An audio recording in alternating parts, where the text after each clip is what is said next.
जी अस्सलाम वालेकुम। I hope you all will be fine. I am Majid Ali and I get qualified chartered accountant. वो दानाए सुबुल खत्मुर रसूल मौलाए कुल कि जिसने गुबारे राह को बख्शा फरोगे वादी सीना। निगाहो इश्क व मस्ती में वही अव्वल वही आखिर, वही कुरान वही फुरकान वही यासीन वही तोहा। आज की वीडियो में हम डिस्कस करने जा रहे हैं एक अपकमिंग आईपीओ जो पाकिस्तान स्टॉक एक्सचेंज पे आने वाला है। कंपनी का नाम क्या है, क्या करती है, कितने नंबर ऑफ शेयर्स ऑफर करने वाले हैं, ठीक है, और किस तरह से ये हमारे लिए बेनिफिशियल हो सकता है कि अगर आप इसमें इन्वेस्टमेंट करना चाहें। आज की वीडियो में हम डिटेल में डिस्कस करेंगे। हमने जो वीडियो की आउटलाइंस बनाई हैं, जो हम डिस्कस करेंगे, वो हमने उस कंपनी के प्रोस्पेक्टस से इंफॉर्मेशन ली है। आप सब लोग जानते हैं कि प्रोस्पेक्टस पहला डॉक्यूमेंट होता है कि जब कंपनी पब्लिक सब्सक्रिप्शन रेस करती है, पैसे रेस करती है पब्लिक से, तो पहले अपना प्रोस्पेक्टस अपना बताती है कि हम क्या हैं, कब बने, क्या क्या हमने कमा लिया, कहाँ कहाँ लगाया है, कितने एसेट्स हैं, कितनी लाइबिलिटीज हैं, इनकम स्ट्रीम्स क्या हैं हमारी, जिसे कहते हैं कि एक्सपोर्ट कितनी है, लोकल सेल कितनी है, सारी चीजें वो अपना बताते हैं। हम जो पैसे इकट्ठे करेंगे ये कहाँ पे लगा रहे होंगे, पूरा प्लान अपना शो करते हैं, जिसमें आप प्रोस्पेक्टस, जिस डॉक्यूमेंट को प्रोस्पेक्टस कहते हैं। तो मैंने आज की वीडियो में जो इन्फॉर्मेशन है प्रोस्पेक्टस से ली है। उसके अलावा एक क्रेडिट रेटिंग एजेंसी है विज, उसने इस पे पूरी कमेंट्री शेयर की इस कंपनी पे, तो मैंने वो भी आपके साथ इंशाल्लाह शेयर कर रहे होंगे। तो आज की वीडियो बड़ी इंपॉर्टेंट है, और खास तौर पे इन्वेस्टर्स के लिए जो पहली दफा किसी कंपनी में इन्वेस्टमेंट कर रहे हो, ठीक है, या जो पहले ना भी हो, वो मतलब एक्सपीरियंस्ड भी हो, still they require some level of very understandable information. तो इंशाल्लाह आज की वीडियो में हम ये डिस्कस करेंगे। ओके जी, let's move towards our video. अब जरा मैं आपको थोड़ा सा बताता चलूं, साथ साथ मैं स्क्रीन शेयर कर लेता हूं कि हम इसमें क्या क्या चीजें डिस्कस कर रहे होंगे। Just give me 1 minute. ये आई होप कि आपको मेरी स्क्रीन शेयर हो रही है। ठीक है जी। ये देखें जी, कंपनी का नाम है अपैक, ठीक है। इसका हम कंप्लीट नेम देखते हैं क्या है, एग्रो प्रोसेसर बेसिकली। और आईपीओ होने जा रहा है। इनका जो मेन प्रोडक्ट है वो सोया सुप्रीम के नाम से ऑयल है, घी है, ठीक है। सोया सुप्रीम, ये आपके सामने तस्वीर पे नजर आ रहा है। जैसे पाकिस्तान में बड़े ब्रांड हैं, सूफी है, मिजान है, इस तरह के आपको नजर आते हैं। सेम इसी तरह की ये कंपनी है जो कि लिस्ट होने जा रही है, प्राइवेट नहीं रहेगी। अब ये क्या हो जाएगी, पब्लिक लिस्टेड कंपनी बनने जा रही है, ठीक है। इनका प्लान क्या है, कितने पैसे रेज करेंगे, प्राइस कितनी है, डेट्स क्या है, जैसे यहाँ पे लिखा हुआ है ना कि अभी इनकी रजिस्ट्रेशन चल रही है, जो बड़े इन्वेस्टर्स होते हैं ना उनकी, वो 20 से लेके 28 अगस्त तक 2026 पे खत्म हो जाएगी। उसके बाद बुक बिल्डिंग है, जो कि 27 अगस्त से लेके 28 अगस्त को बुक बिल्डिंग है, जिसमें एक प्राइस डिस्कवरी होगी। बड़े बड़े जो इन्वेस्टर्स हैं वो इन्वेस्ट कर देंगे, और एक प्राइस डिस्कवरी होगी कि जो कि पब्लिक के लिए, आपको पता है फ्लोर प्राइस जिसे आप कह रहे होते हैं, स्ट्राइक प्राइस के, वो आप पब्लिक के लिए अनाउंस कर रहे होंगे, ठीक है। लेकिन इन्होंने जो प्राइस बैंड दी है वो 32 रुपए से लेके 40 रुपए तक है। मतलब इससे ज्यादा की वो नहीं होगी। जो अभी ये इन्वेस्टमेंट कर रहे होंगे, आप करेंगे, तो जो प्राइस डिस्कवर होगी वो इसी वैल्यू की होगी। जस्ट गिव मी अ 1 मिनट।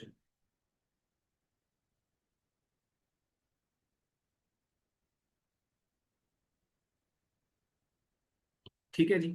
तो इंशाल्लाह आज की वीडियो में हम डिस्कस करेंगे भाई, ये कंपनी का सेल क्या है, प्रॉफिट क्या है, ट्रेंड क्या है, मार्जिन क्या है, रेशियोज क्या है, मतलब एनालिसिस क्या कहता है कि इसको परचेज किया जाए या ना किया जाए, ठीक है। डिसीजन हम आप पे छोड़ेंगे, लेकिन इतनी इंफॉर्मेशन आपको जरूर देंगे कि ना सिर्फ आप इस कंपनी को समझ सकें, बल्कि पाकिस्तान स्टॉक एक्सचेंज में किसी भी कंपनी को जब आप इन एंगल से देखें, तो आपको फौरन पता चल जाए कि मैंने करना क्या है। सिंपल सी बात है, आप कोई भी चीज खरीदने जाते हैं, आप पहले उस पर प्लान देखते हैं कि यार मेरे पास इतने पैसे हैं नहीं है, चीज अच्छी है बुरी है, चेक करते हैं ना। तो आप अपनी हार्ड अर्न मनी को स्टॉक एक्सचेंज में विदाउट एनालिसिस क्यों लगाएं, ठीक है। तो हम इंशाल्लाह प्लान है हमारा कि आपको हमने गाइडेंस देनी है, और एक फेयर गाइडेंस, बगैर किसी के फ्री गाइडेंस जो है आपको दे रहे होंगे, एक जो एनालिसिस है वो आपके साथ शेयर कर रहे होंगे। Let's move towards our main topic, जो कि हमारी वीडियो के कंटेंट है उस पर। अगर आपकी कोई क्यूरी है, क्वेश्चन है, आप ये व्हाट्सएप नंबर है उस पर कर सकते हैं। उसके अलावा देखिए, मैंने व्हाट्सएप पे ना डेडिकेटेड चैनल बनाया है सीए माजिद अली के नाम से, ठीक है। और उसमें एक प्ले लिस्ट देखें आपके सामने क्रिएशन की हुई है, ठीक है। जिसमें मैंने आईपीओ क्या है, तस्दीक के बारे में हमने डिस्कशन की थी। ठीक है, उसके बाद जैसे ही तस्दीक का आईपीओ क्लोज हुआ था, तो फिर हमने यहाँ पे डिस्कशन की थी उसके बारे में। मतलब मल्टीपल चीजें आ रही होती हैं इसमें। जैसे कि ये देखें ना, पाकिस्तान स्टॉक में कैसे इन्वेस्टमेंट करना है आपने, बड़ी हैवी किस्म की और जबरदस्त किस्म की वीडियो। आईपीओ क्या है, कैसे काम करता है, ठीक है।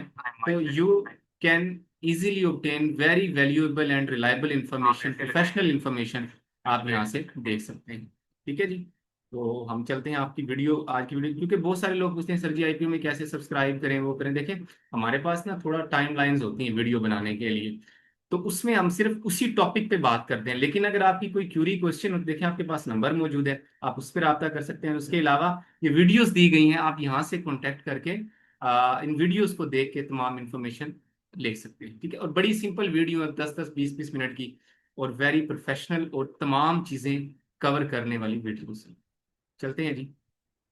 एग्रो प्रोसेसर कंपनी का नाम है जी, agro processors and atmospheric gases limited. ठीक है, सोया सुप्रीम इनका मेन ब्रांड है, इसलिए हम इसको बस सोया सुप्रीम कह रहे हैं, आईपीओ है इनका। ठीक है, इसका एनालिसिस अगर मैं अपने बारे में बताऊं तो I think you know me a little. अगर नहीं जानते तो I am Majid Ali and I am ICAP qualified chartered accountant, SCW finalist. ठीक है, स्टॉक एक्सचेंज में काउंटिंग, बुक कीपिंग, ऑडिटिंग, और SCCP matters, FBR matter, multiple import export की जो चीज़ें हैं उसमें हमारा एक्सपीरियंस है अल्हम्दुलिल्लाह।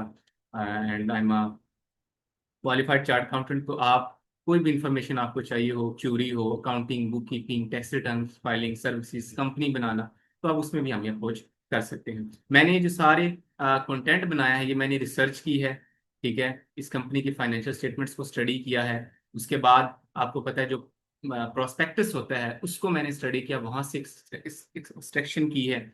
उसके अलावा जी विज क्रेडिट रेटिंग एक एजेंसी है, उसने इसके ऊपर रिपोर्ट दी है कि भाई इस कंपनी का प्लान है तो क्या है, किस तरह से चले। मतलब देखे ना, वो एनालिसिस किया उन्होंने, उनके पास बड़े वैल्यू एडवाइजर्स हैं, तो वो बड़ी एक अच्छी रिसर्च रिपोर्ट है। तो वो मैंने उसमें भी इसमें भी वो चीजें भी कवर की हैं। ठीक है, तो जस्ट मैं आपको बता रहा हूँ कि डाटा को ये नहीं है कि जस्ट मैंने बैठ गया और बस बना दिया, नहीं, इसके ऊपर प्रॉपर टाइम लगता है। शायद ये 10-20 मिनट की वीडियो में मेरे कोई 10-20 घंटे लग रहे होते हैं, ऑनेस्टली स्पीकिंग में। क्योंकि देखें, लोग पैसे लगा रहे हैं तो डेफिनेटली हम किसी को ये तो नहीं कह रहे कि भाई इसमें लगाएं आप, लेकिन हम लोगों को बता जरूर रहे हैं कि what is actually the things are. ठीक है जी, APAG is not a new startup, कोई नई कंपनी नहीं है। 1980 में कंपनी बनती है, और प्राइवेट लिमिटेड कंपनी बनती थी। 2021 में इन्होंने अपने आप को पब्लिक अनलिस्टेड में कर लिया, और अब ये लिस्ट होने जा रहे हैं। ठीक है, इनकी जो मेन मैन्युफैक्चरिंग प्रोडक्ट्स हैं वो edible oils, vanaspati ghee, margarine, industrial fats and sauces हैं। ठीक है, soya supreme, Malta, champion, Taqat and smart are their main brands. ठीक है, इनके ये ब्रांड है। जैसे ये देखिए ना, मैं आपको एक दिखा भी देता हूँ ब्रांड। ये जी ब्रांड है इनका, सोया सुप्रीम, नो कोलेस्ट्रॉल। ठीक है, कराची की कंपनी में मेन साइट एरिया में इनका ऑफिस है। साइट का मतलब है सिंध इंडस्ट्रियल जो अथॉरिटी है, स्टेट है वहां पे। ठीक है, डेट मैंने आपको बता दी कि अगस्त 27 और 28 को इनकी बुक बिल्डिंग होनी है, अभी रजिस्ट्रेशन चल रही है। ठीक है, और पब्लिक सब्सक्रिप्शन की डेट है 3 सितंबर और 4 सितंबर, वेरी इंपॉर्टेंट टाइमलाइंस। ठीक है, आप इसमें इनके शेयर्स को सब्सक्राइब कर सकते हैं। प्राइस बैंड जो होगा ये 32 से लेके 44.80, इसमें कोई एक प्राइस निकलेगी जो कि पब्लिक को ऑफर कर रहे होंगे। ठीक है, हो सकता है वो 33 हो, 34 हो सकता है 42 आए, 3 आए, ये नहीं है कि 45 नहीं होगी या 46 नहीं होगी। ठीक है, और इनका जो लीड मैनेजर है वो के ट्रेड है। This is the company that is not being used by the Arif Habib. ये आरिफ हबीब के थ्रू नहीं आ रही है, के ट्रेड सिक्योरिटीज के थ्रू आ रही है। ठीक है, उसके अलावा अगर हम इसमें थोड़ा सा बात करें कि कंपनी जो है वो 58 मिलियन शेयर, मतलब आप कह लें कि 5.8 करोड़ शेयर ऑफर कर रही है, जो कि पोस्ट आईपीओ का 15% पेड अप कैपिटल का बनता है। और इन शेयर की फेस वैल्यू 2 रुपये है। देखिए, 2 रुपये फेस वैल्यू है। जो पब्लिक को देंगे ना वो 32 से लेके 44 तक, इस रेंज में कोई प्राइस आएगी। ठीक है, फेस वैल्यू आपको पता है ना। वैसे तो नॉर्मली पाकिस्तान में जितनी भी कंपनीज आजकल बन रही हैं उनकी 10 रुपये होती है, 100 रुपये है। ठीक है, लेकिन ये पुरानी जो कंपनी है ना, जो 1980s की दहाई में बनी हुई है, उनकी प्राइसेस जो है ना वो अभी भी 2 है। जैसे आप एसएलएम को देख लें, जो एसएलएम टायर्स है, सर्विस लॉन्ग मार्च टायर, आप बड़े अच्छे से जानते हैं उन्हें। ठीक है, उनकी फेस वैल्यू भी 2 रुपये ही है। एलोकेशन जी, 75% जो है वो बड़े इन्वेस्टर्स को देंगे। ठीक है, मतलब जो 58 मिलियन शेयर्स दे रहे हैं ना, इसमें से 75%, मतलब कोई 43.54 मिलियन जो शेयर्स हैं, ये बड़े इन्वेस्टर्स को। देखें, बड़े इन्वेस्टर्स को लेके आना जरूरी होता है। ठीक है, मैं आप छोटे इन्वेस्टर्स हैं, हमारे पास अपनी हद तक एक सेविंग होती है, उसको इन्वेस्टमेंट कर रहे होते हैं। जो बड़े बैंक्स हैं, म्यूचुअल फंड्स हैं, इंश्योरेंस कंपनीज हैं, एसेट मैनेजमेंट कंपनीज हैं, बड़े बड़े इन्वेस्टर्स हैं, ठीक है, वो जब आके पैसा लगाते हैं ना, तो लोगों को एक श्योरिटी मिलती है कि यार इतने बड़े लगा रहे हैं, इनके पास तो बड़े बड़े एडवाइजर होते हैं, ये कुछ सोच समझ के ही लगा रहे हैं ना। ठीक है, तो चले हम भी लगा देते हैं, वो एक आपको एक कॉन्फिडेंस मिल जाता है। ठीक है, तो इसीलिए आप ये चीज भी जरूर देखें कि कितना वो अब बड़े लोगों को देने हैं। तो 75% उन्होंने जो है वो नेटवर्थ, हाई नेटवर्थ इंडिविजुअल्स को देंगे, और जो 25% है वो गवर्नमेंट को, सॉरी पब्लिक को देंगे। ठीक है, अब इसमें आप कहेंगे सर जी कि हम अगर गवर्नमेंट पब्लिक को 30% देना चाहिए, मैंने कहा आप दे नहीं सकते। ये आईपीओ की रेगुलेशंस हैं कि आपने एटलीस्ट 25%, जो मतलब मैक्सिमम 25% देना है। आप 20, 22, 10, 15% दे सकते हैं, ये नहीं कि आप 26% देने चले जाएं, तो that is not allowed as per law. ठीक है, तो फ्लोर प्राइस 32 है, मतलब 32 रुपए से कम तो ये कहते हैं कि भाई हमें देना ही नहीं है। ठीक है, सीधी सी बात है भाई। और जो मैक्सिमम प्राइस वो लेंगे वो 44.80 रुपये शेयर है। अब आप कहेंगे सर जी ये वैल्यू कैसे निकालते हैं? भाई वैल्यू एडवाइजर होते हैं, वो अपनी कंपनी की अपनी तमाम एसेट्स, उनकी प्रोसेसिंग एबिलिटीज, बिजनेस को मेंटेन रखते हुए, देखते हुए प्राइसेस देते हैं कि भाई आप इतने के शेयर्स पब्लिक को ऑफर करते हैं। ठीक है, आपको पता है ना, प्राइवेट कंपनी जब तक होती है उसको कोई नहीं जानता। ठीक है, लेकिन जब वो पाकिस्तान स्टॉक एक्सचेंज पे आती है तो उसको लोग जानना शुरू कर देते हैं। पूरे मुल्क की देखिए ना, स्टॉक एक्सचेंज है, एक रिप्रेजेंटेशन है, पूरी दुनिया में नाम आ जाना, आना शुरू हो जाता है आपका। ठीक है, तो ये चीजें हैं जी। उसके अलावा जो 32 रुपए जो है वो फाइनल आईपीओ प्राइस नहीं है, ये यही लिखा हुआ है कि चूंकि पब्लिक इन्वेस्टर्स के लिए अभी 32 से 44 तक है, जो भी प्राइस डिस्कवरी होगी उसमें वो रेज कर रहे होंगे। ठीक है, और तकरीबन ये 4 अरब रुपए रेज करने जा रहे हैं।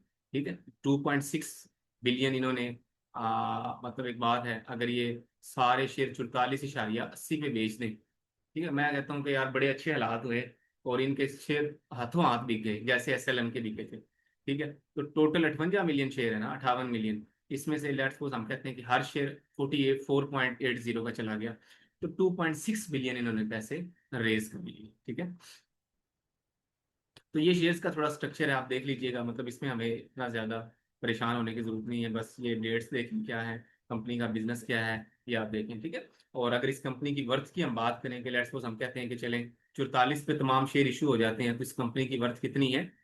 17.34 बिलियन, 17 अरब की कंपनी है। और अगर हम कहते हैं कि नहीं यार, इनको तो कोई खरीदने के लिए तैयार नहीं था, लोगों ने ज्यादा इंटरेस्ट शो नहीं किया, 32 रुपए पे ही बस सेल हो रहे हैं। ठीक है, तो फिर 12.38 बिलियन की वर्थ है। उसके अलावा जी, अगर हम बात करें एक्चुअली क्या सेल करते हैं ये, मैंने आपको प्रोडक्ट बताए हैं, घी, ऑयल और सॉसेस सेल करते हैं। ठीक है, और आपको पता है घी हर बंदे ने खाना है, मतलब ऐसी प्रोडक्ट्स हैं जो कि डिमांडिंग है, जिनकी एक डिमांड रहती है। ठीक है, जितनी मर्जी महंगाई हो जाए, घी तो आप ले ही रहे हैं ना। ठीक है, ऑयल तो आप ले ही रहे हैं। इन इलास्टिक डिमांड इसको कहते हैं, इन इलास्टिक, के प्राइसेस के इन्फ्लेशन के ऊपर नीचे जाने से इन पे इतना कोई इम्पैक्ट नहीं आता। 85% ऑफ ग्रॉस रेवेन्यू जो इनका है वो एडिबल ऑयल से आता है। अब ये इनकी बड़ी मेन चीजें हैं। अब बंदा पूछे कि सर जी ये ठीक है आपने चीजें बता दी, ये बेचते हैं, तो ये घी से कितना कमाते हैं? मैंने कहा कि इनका 85% जो घी से आता है, बाकी जो 14-15% है वो आप कह लें कि मार्गरीन की सेल से आता है। ठीक है, बाकी ये केचप वगैरह, मायोनीज, इस तरह की चीजें भी सेल करते हैं। ठीक है, डोमेस्टिक और एक्सपोर्ट बिजनेस की अगर हम बात करें तो इनकी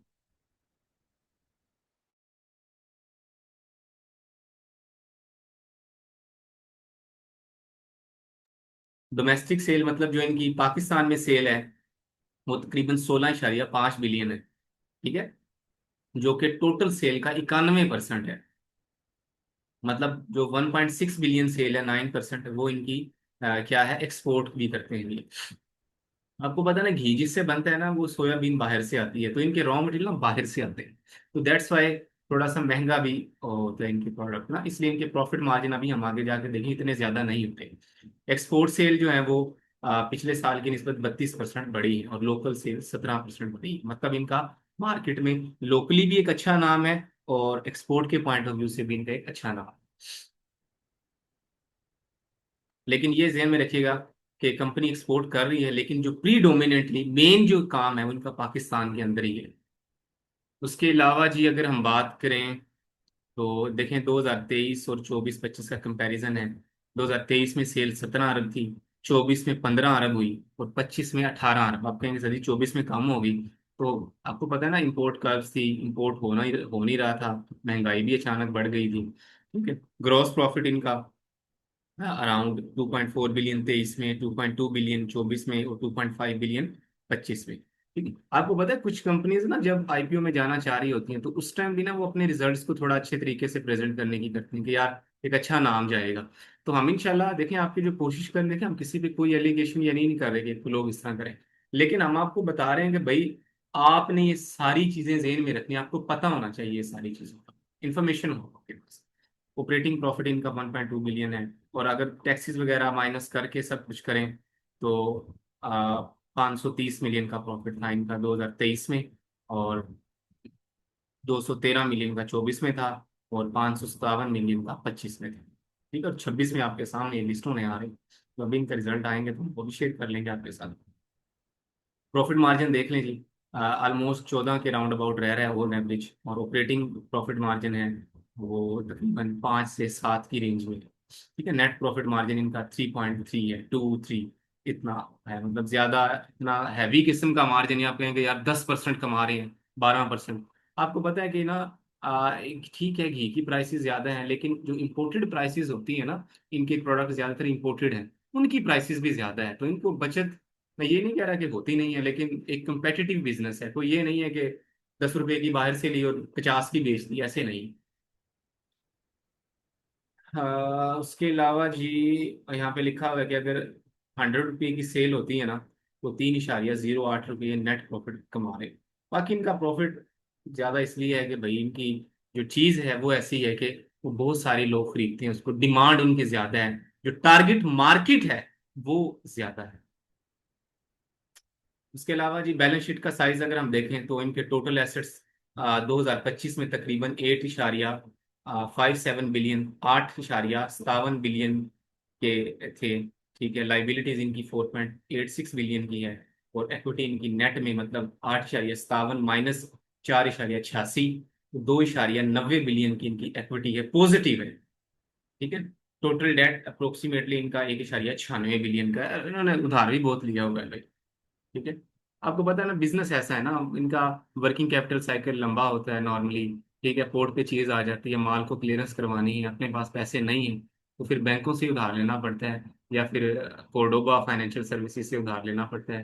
ठीक है, तो कुछ इस तरह की चीजें जो है इनके पास होती है, मतलब किसी भी से उधार लेना पड़े तो ये उधार लेते हैं। उसके अलावा जी अगर हम गेयरिंग की बात करें तो इनकी गेयरिंग कहते हैं कि भाई डेट कितना है इसमें। ठीक है, 2023 में 1.01 था लॉन्ग टर्म डेट, और 2024 में 0.56, मतलब कम हो गए, इन्होंने पैसे वापस कर दिए, अपने पैसे ज्यादा इनके पास आ गए शायद। और 25 में 0.68 है, मतलब है, ये बात नहीं है कि डेट है नहीं। ठीक है, लिक्विडिटी रेशो की बात करें हम अगर, तो करंट रेशो इनकी 1.46 है, मतलब एक अच्छी रेशो है। आपको पता है ना कि करंट रेशो का मतलब होता है कि आपके पास कितने करंट एसेट्स हैं, कि अगर आपकी लाइबिलिटीज आज ही ड्यू हो जाए सारी तो उनको आप देने जाएं। ठीक है, मतलब current assets minus current liability, तो इनके पास करंट एसेट्स ज्यादा है। ठीक है, इसका फार्मूला होता है करंट रेशियो का, current assets over current liabilities. तो ये 1 आया है ना, तो मतलब न्यूमिनेटर ज्यादा है, डिनोमिनेटर कम है। उसके अलावा जी अगर हम बात करें तो डेट सर्विसिंग कॉस्ट 2.27 और 1.89, मतलब लोन लिया हुआ है तो फिर मार्कअप तो देना पड़ेगा भाई। मतलब कम हो रहा है मार्कअप, लोन पे करते जा रहे हैं ना, तो कम मार्क लोन रह गया है, तो कम उधार पे सूद देना पड़ता है। और रिटर्न ऑन इक्विटी की अगर हम बात करें तो 2023 में 26.94% था, एक अच्छा नंबर है। 24 में बड़ा कम हो गया, 10 के राउंड अबाउट हो गया, और 25 में 21 हो गया, मतलब एक रिकवरी की तरफ जा रही है आप कह सकते हैं। दूसरा जिसमें हमने देखे थोड़ा इसकी रेशो पे बात कर ली या अभी देख लिया कि क्या सिचुएशन है। अब हम जरा ये देखें कि ये जो पैसे लेने जा रहे हैं तो क्या करेंगे इसका। ठीक है। तो भाई सीधी सी बात है, ये ना हो कि माल मुफ्त दिल बेरहम पब्लिक से पैसा लें और उड़ाना शुरू कर दें। तो ये एक प्लान देते होते हैं कि हम यहाँ यहाँ लगाएंगे, तो फिर वो वहां वहां लगाने पड़ते हैं हमको। ठीक है। तो जैसे देखें जी, आईपीओ से जितने पैसे आएंगे ना, इन्होंने वो कह रहे हैं कि हमने कैपेसिटी बढ़ानी है, 1,20,000 टन पे लेके जाना है। ठीक है। और करंट उनकी कैपेसिटी है 90,000 टन की, रिफाइनिंग कैपेसिटी 90,000 टन है करंट, और ये 1,20,000 पे लेके जाना चाह रहे हैं। आप कह सकते हैं कि अराउंड कोई 30,000 जो है ना वो बढ़ाना चाह रहे हैं एनुअली। लेकिन अगर आज के देखें तो वो कह रहे हैं कि 90,000 टन की अभी कैपेसिटी है, लेकिन अभी तक जो यूज कर रहे हैं ना वो 42,766 है। तो आप कह सकते हैं कि सर जी आप तो पहले ही 50% से भी कम यूटिलाइजेशन कर रहे हैं और आप 1,20 पे जाना चाह रहे हैं, तो आप पहले वाली तो पूरी कर लें इस्तेमाल, फिर जाइएगा जरा। लेकिन हो सकता है कि इनके अच्छे प्लान हो। ठीक है।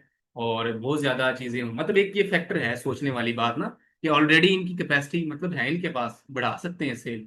लेकिन ये कह रहे हैं कि हमने पैसे लेके और बढ़ानी है। तो ठीक है जी, और बढ़ाने हो सकता है कि पैसे लेके कैपेसिटी को शायद रोक दें एक दफा, और वर्किंग कैपिटल को मैनेज कर लें। ये चीजें पॉसिबल होती हैं। देखिए प्रैक्टिकली ना, दुनिया में कोई भी चीज ये नहीं कि हमेशा ऐसे ही होनी है। ठीक है।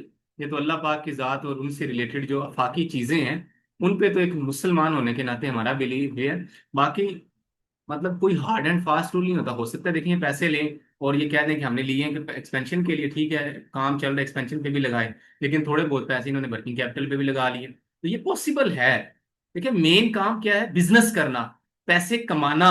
ठीक है। अब एक बात है, पहले ही 90,000 कैपेसिटी है, 1,20,000 पे पैसे लगा के सारे उधर लगा दें, तो यार 90,000 पहले ये, पहले उसको तो सही तरीके से हम यूज कर लें। ठीक है। जो पैसे हैं बेहतर है उनको अच्छी जगह यूज करें। तो ये सीएफओ लेवल के डिसीजंस होते हैं जो सीएफओ साहबान भी करने होते हैं। उसके अलावा जी, वर्किंग कैपिटल की बात अगर हम करें तो एक वर्किंग कैपिटल इंटेंसिव बिजनेस है, पैसे आपको लगाने पड़ते हैं। ठीक है। मतलब इन्वेंट्री खरीदनी पड़ती है, आपने उधार पे भी सेल करना पड़ता है आपको। तो ये इनका है, मतलब इनका कैश कन्वर्जन साइकिल की अगर हम बात करें, कैश कन्वर्जन साइकिल कहते हैं कि कैश है आपके पास, लेट्स सपोज, उससे आपने इन्वेंट्री खरीदी, इन्वेंट्री से आपने असल में कोई प्रोडक्ट बनाई, चीज बनाई, वो आपने मार्केट में सेल कर दी उधार पे, कितने दिनों में पैसे आई, मतलब पैसे से पैसा कितने दिन में बना, फ्रॉम प्रोक्योरमेंट ऑफ इन्वेंट्री से लेके एक्चुअल सेल के पैसे आने तक कितना टाइम लगा। तो वो 79 डेज इनका है 2025 में। ठीक है। और 2024 में वो 88 डेज था। मतलब देखे ना, मतलब 2024 में जब वो सेल करते थे तो 88 दिनों में पैसे घूम के आता था। अब 79 डेज में आ जाता है, तो आप कह सकते हैं कि कोई अराउंड 9 दिनों का फर्क पड़ गया है। ठीक है। तो अच्छी वो है कि यार, हो सकता है कि इन्होंने रिकवरी अच्छी कर ली हो, पॉसिबल है ना। या हो सकता है कि इन्होंने अपने रॉ मटेरियल के पैसे अभी लेट देना शुरू किए हैं। जो वर्किंग कैपिटल साइकिल है ना, ये 3 चीजों पे होता है मुस्लिम, इसमें इन्वेंट्री डेज भी होते हैं, इसमें रिसीवेबल डेज भी होते हैं, और इसके अंदर आपके जो है वो inventory holding period, receivable period और क्रेडिटर डेज। मतलब आप पैसे आप लोगों से तो ले रहे हैं, आप जरा ये बताएं कि जिनके देने हैं उनके कब देते हैं। ठीक है। तो ये 3 चीजों से मिलके बनता है। ठीक है। इस पे डिटेल में मैंने वीडियो बनाई हुई है, अगर आप देखना चाहें तो देख सकते हैं। यहाँ पे बस यही रखें कि भाई एक कैपिटल इंटेंसिव बिजनेस है, पैसे लगाने पड़ते हैं तब जाके पैसा आता है, ये नहीं है कि थोड़े पैसों से भी काम चल जाए। उसके अलावा जी, रॉ मटेरियल के बाद हम देख लें थोड़ा रिस्क फैक्टर जो है वो क्या है, कि this is probably the most important risk investor should understand. Raw material heavily link to international edible oil commodities. पैसे देने पड़ते हैं जब आपने बाहर से चीज मंगवानी, इंपोर्ट करने पड़ते हैं, हो सकता है इंपोर्ट पे बैन लग जाए, स्टेटमेंट डॉलर बाहर ना भेजना दे। ठीक है। उसके अलावा एडिबल ऑयल एक ऐसा चीज है कि पूरी दुनिया की जो मार्केट है कमोडिटीज है, उनमें जो हलचल हो, जैसे पेट्रोल है डीजल है, उसी तरह ये भी एक ऐसी चीज है कि पूरी दुनिया के हालात जो होते हैं इसके ऊपर भी इम्पैक्ट आता है। उसके अलावा जी, the company is expose to palm oil prices, soybean oil prices, international prices, commodity risk, exchange rate, duty, tariff. मतलब वही बातें हैं कि यार इंपोर्ट आप कर रहे हैं तो ड्यूटी भी देने हैं, टैक्स भी देने हैं, सेल टैक्स भी, इनकम टैक्स भी, एडिशनल कस्टम ड्यूटी भी। ठीक है। तो मल्टीपल चीजें हैं जो कि इनके ऊपर तलवार कहते हैं कि लटकती रहती है, लेकिन भाई बिजनेस है। अब ना नहीं करेंगे तो लोग कहाँ से घी खरीदेंगे। कहाँ से जो है ना वो बर्गर बनाएंगे, और जो है ना आप लोगों के लिए सैंडविचेस और मल्टीपल तरह की फ्राइड जो चीजें वो तैयार करेंगे। भाई डिमांड है इनकी, जितनी मर्जी महंगी हो जाए फिर भी बिक जाएगी चीजें।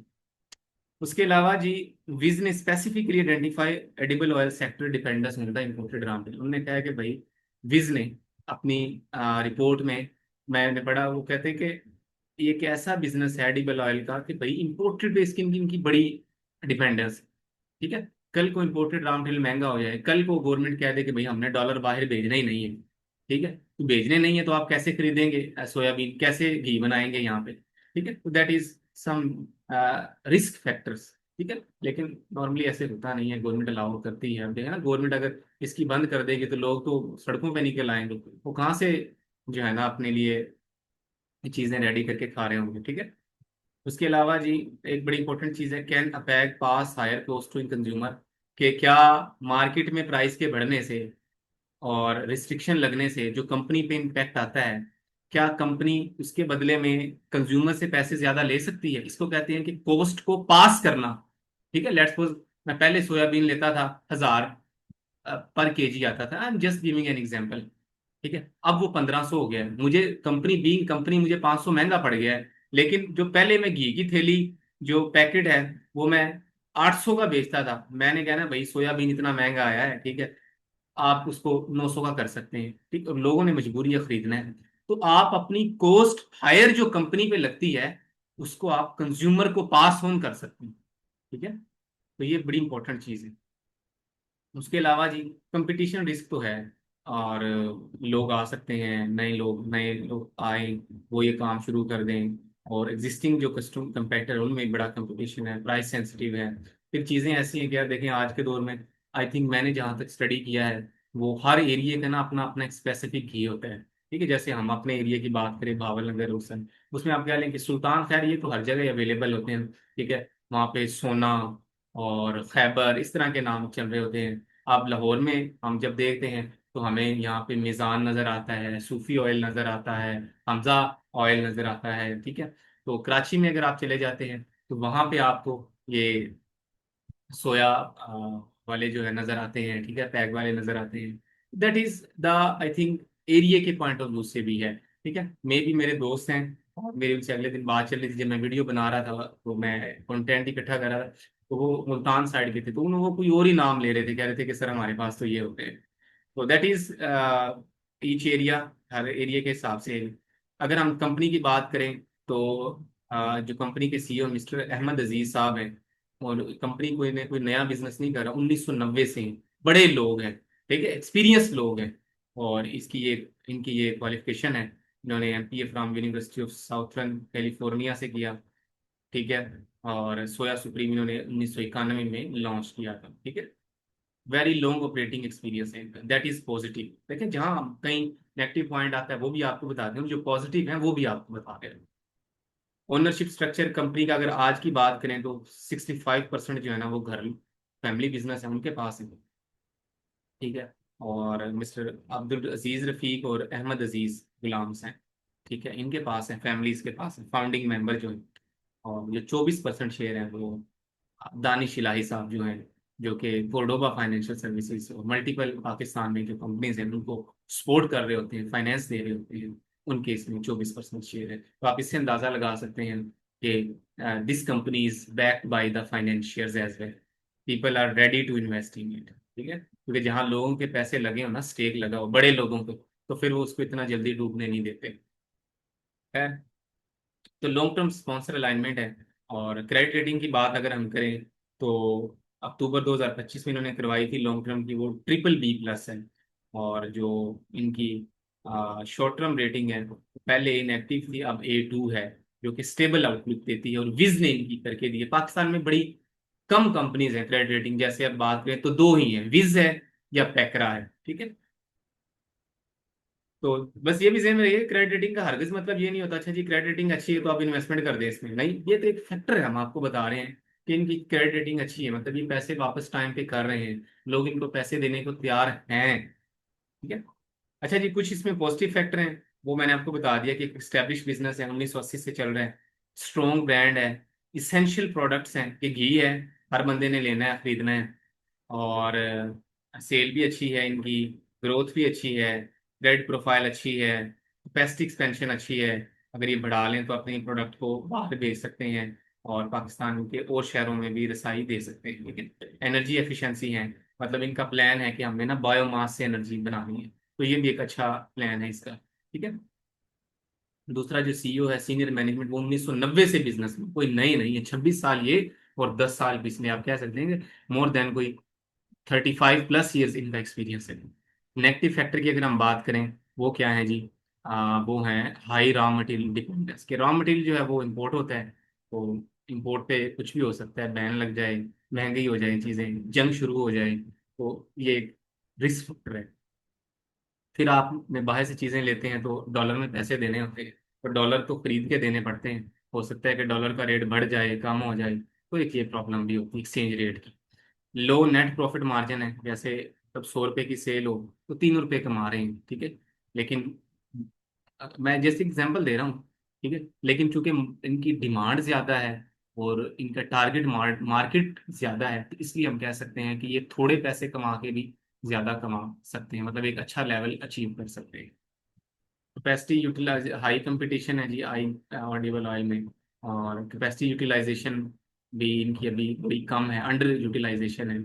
इन्वेंट्री रिस्क है, इन्वेंट्री इनकी ना बढ़ गई है पिछले साल, मतलब 24 में और 25 में, तो पता नहीं यार क्यों नहीं घी इनका बिक रहा, मार्केट में डिमांड कम है, वो इस तरह के रीजन भी हैं। ठीक है, तो ये कुछ चीजें हैं। वैल्यूएशन का अगर हम, शॉर्ट टर्म बोर्विंग इंक्रीज है, इनकी इंक्रीज हो रही है, देखे ना, पैसे शॉर्ट टर्म बोर्विंग उधार इसलिए इंक्रीज हो रही है कि इन्होंने माल लेना होता है, इन्वेंट्री उठानी होती है, ठीक है, तो definitely they need money. Valuation risk की अगर हम बात करें तो 44.80 है, एक हायर वैल्यू है, ठीक है, मतलब एक अच्छी खासी अमाउंट है, 2 रुपए का शेयर है, और पब्लिक में 32 से 44 के दरमियान देंगे, तो भाई इसके अंदर कुछ है, तो ऐसा कर रहे हैं ना, तो ये देखने की जरूरत है कि क्यों, क्या वाकई इसमें इतना कुछ है। Sponsor concentration, post listing sponsor remain dominant. आप कहते हैं कि सर जी ठीक है, अभी तो इनके पास 65% थे इस फैमिली मेंबर्स के पास, तो क्या पोस्ट भी इतना ही होगा? बिल्कुल ऐसे ही है। तो ये लिस्ट होने के बाद भी फैमिली बिजनेस ही रहेगा, मोस्टली प्रीडोमिनेटली फाइनेंस। ठीक है, मतलब ठीक है लिस्ट हो जाएंगे आप, लेकिन प्रीडोमिनेट जो मेजर शेयर होल्डर हैं वो फैमिली मेंबर्स ही रहेंगे, ठीक है, और ये जरूरी भी होता है, ये लॉ की रिक्वायरमेंट भी है। ये नहीं है क्योंकि ये ना हो ना कि लोग बस लिस्ट कराएं और निकल जाएं, ठीक है, और नहीं भाई, जिन्होंने लिस्ट कराया है, 35-36 साल लगाए हैं, ठीक है, आप लोगों से पैसे ले रहे हैं तो लोगों को कुछ कमा के दें, ठीक है, तो दैट्स वाई उनको रहना पड़ता है, ये लॉ की रिक्वायरमेंट है। आईपीओ स्पॉन्सर कंसल्ट, ये हो गया IPO market risk, there is no guarantee that the stock will trade about them, ये तो आपको पता ही है कि हम आपको सारी फैक्टर्स बता दिए हैं, पॉजिटिव भी नेगेटिव भी, एनालिसिस भी बड़े आसान फहम अंदाज में, आई होप कि आपको समझ आई है। स्टिल यानी if you have any question query, आप जो है वो पूछ सकते हैं। इसमें बड़े लोग पूछते हैं कि अच्छा सर जी आईपीओ ले लें तो ये इतने पे चला जाएगा, उतने पे चला जाएगा, देखिए स्टडी करना होगा। तो हमने आपको जो तरीकेकार बताए, एक तरीका होता है कि हम आपको अपने ऊपर डिपेंड कर लें कि जी माजिद साहब ने कोई वीडियो निकालनी है तो फिर ही कोई चीज़ आएगी, नहीं ऐसी चीज़ें नहीं, हम आपको सिखा रहे हैं, बता रहे हैं, ताकि अगर आप खुद भी ये चीज़ें इवेलुएट करना चाहें, इजीली आप इवेलुएट कर सकें। लेकिन अगर आपको ट्रेनिंग चाहिए, आपको कोर्स चाहिए इसका, ठीक है, और आपको accounting, book keeping, taxation, advisory, business consultancy, ठीक है, चाहिए सर्विसेज, तो you can contact with us. हम यूए की टैक्सेशन पे भी काम कर रहे हैं, यूके की टैक्सेशन पे भी, रिटर्न्स फाइलिंग पे भी, और उनको बिजनेसेस जो हैं उनको सपोर्ट कर रहे हैं, तो मतलब एक प्रॉपर सपोर्ट सर्विसेज जो हैं वो दे रहे हैं। आई होप कि आपको वीडियो पसंद आई है और आप इससे काफ़ी आपके लिए बेनिफिशियल भी रही होगी, और इंशाल्लाह अगर आपकी कोई क्यूरी है, क्वेश्चन है, तो आप कर सकते हैं। I will try my best कि आने वाले टाइम में ऐसी ही यूजफुल, बेहतरीन किस्म की वीडियोस आपके लिए बनाते रहें। थैंक यू सो मच, बहुत शुक्रिया, जजाकल्लाह।